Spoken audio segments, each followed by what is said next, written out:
Well, the Supreme Court will decide the fate of President Barack Obama's immigration actions, an issue that has been a hot topic this election season. CBS 4's Tiffany Huertas is here with more on that. Tiffany.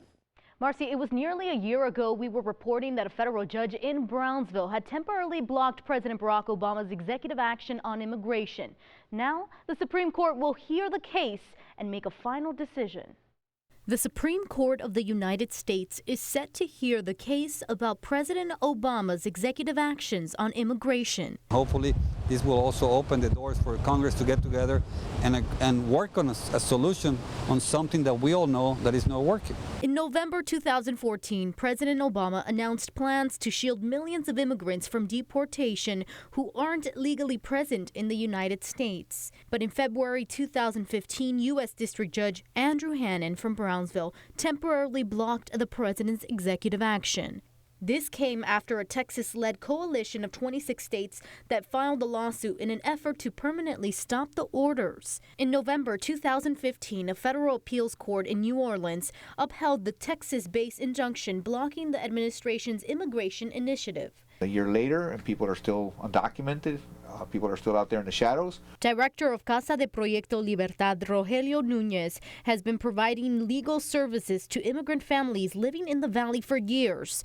Núñez says while he was relieved to hear about the news Tuesday morning, he knows there's a lot riding on this decision. I don't know if they may just go 9-0 against. I don't know. It's hard to say. All these things weigh in, and the election of the president in 2016 is very critical. Now the Supreme Court will have the final say. Immigration lawyer Jaime Diaz says the Supreme Court's decision will have a major impact during the presidential election. A lot of rumors, there's a lot of things, I don't know what I'm going to be doing, what happens if this person wins, what happens. And all I can tell the people is that, the system is still operating in the same way. Obama's plans were actions that would allow immigrants who aren't legally present in the U.S. to apply for two programs that would allow them to work and avoid deportation.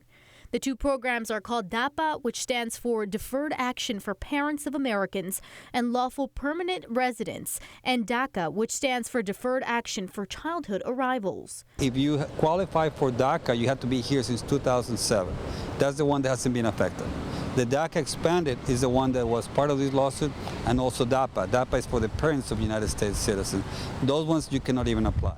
Diego Padilla is an international student at UTRGV Brownsville and says many immigrants are coming here for different reasons, but ultimately just want to pursue the American dream. Immigrants come for that reason. They seek a better life. The case will be argued in April, with a ruling expected by June.